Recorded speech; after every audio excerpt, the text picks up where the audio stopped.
o Vitor Correia. Tiago, gostaria que você contasse um pouco, tipo, passo a passo do que foi feito para a gente ter uma noção do diálogo aberto na prática.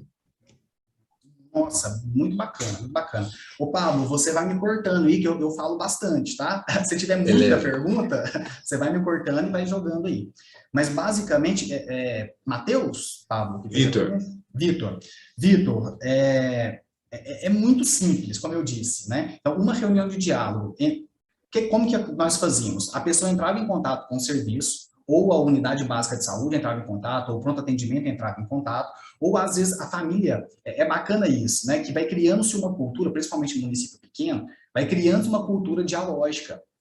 E aí a própria família vai entrando em contato com a gente, dizendo assim, aqui, vocês vieram aqui na casa do meu vizinho, e vocês fizeram uma reunião lá com a família, eu gostaria que fizesse aqui na minha casa também. Então, assim, é muito interessante isso. Então, eles entravam em contato com a gente, independente como que fosse, nós marcávamos a primeira reunião, o técnico de referência, aquele que atende o telefone, aquele que entra em contato com o caso, e ele começa já a agenciar isso, né? Quem vai estar presente nessa primeira reunião, a gente entrar em contato com a família, onde que ela iria ser, o melhor que fosse que seja no ambiente do paciente, para que ele se sinta o mais à vontade possível, o mais seguro possível.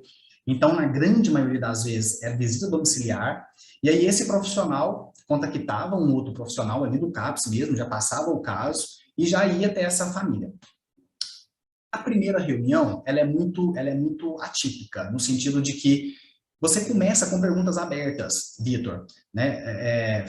Alguém quer iniciar, querem dizer o que está acontecendo, aquela pessoa que chamou, muitas vezes, você pode conversar com o próprio paciente, né? Me conta o que está acontecendo. E aí, assim, perguntas abertas. E depois que essa pergunta, essa resposta começa a vir, a gente vai fazendo, então, essa polifonia, né? Existe lá um princípio do diálogo, né? Que é o dialogismo, e o dialogismo é isso, é gerar diálogo, mas principalmente incentivando a polifonia, para que todas as vozes sejam ouvidas. Então, todos aqueles que estão presentes, é interessante que você pergunte eles o que eles pensam daquilo que eles estão ouvindo, né? E é isso mesmo, é gerar diálogo. Então, o paciente fala, ou aquele que chamou começa a falar, e aí você pergunta para o outro, olha, e o que que você acha daquilo que ela falou? O que que você sentiu enquanto ela falava? E são perguntas assim, para a gente ir gerando, né, fazendo com que essa palavra ela seja polifônica. E é isso que vai ser o componente terapêutico, né? É esse diálogo. E aí, num dado momento, ou quando o profissional sente que ouviu algo importante, Vitor, ele pode parar e falar assim, com as famílias e com a rede social. Nós agora vamos conversar, né, os profissionais, vocês nos dão licença, a gente vai conversar, mas gostaria que vocês ficassem aqui para ouvir o que a gente tem para falar. Então, os 2 ou 3 profissionais voltam-se, né, uns para os outros, e eles começam a falar sobre aquilo que eles ouviram, sem grandes interpretações, sem colocar planejamentos, né, do que tem ou não tem que se fazer, apenas repercutindo também aquilo que eles sentiram ao ouvir isso ou aquilo.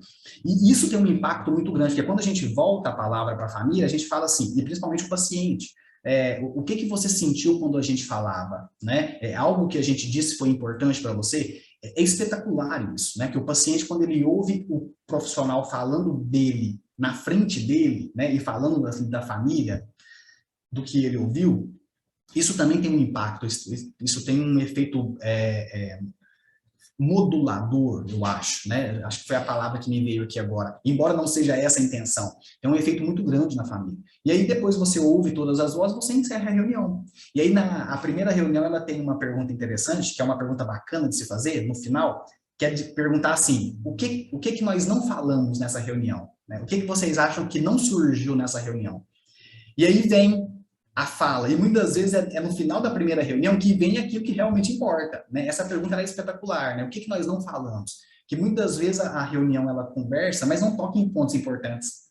Né? Tem um psiquiatra, Russell Hazak, ele também, né, aplica o diálogo aberto nos Estados Unidos, e ele fala isso, né? Ele fala que toda família tem um segredo, que em algum momento eles falam assim, será que a gente vai falar mesmo sobre isso? Será que a gente vai conversar sobre isso? Isso é bem da família, da terapia familiar sistêmica, né? Mas chega um momento que eles vão tocar nos pontos importantes, e isso vai constituir a pauta, por exemplo, da próxima reunião, e da próxima reunião. E aí, dependendo da gravidade do caso, a gente analisa quando vai ser a próxima reunião. né?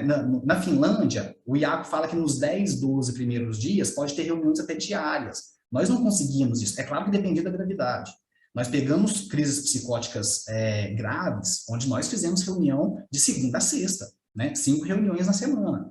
Mas nós pegamos casos que a gente voltava só na semana que vem, ou 2 ou 3 vezes na semana.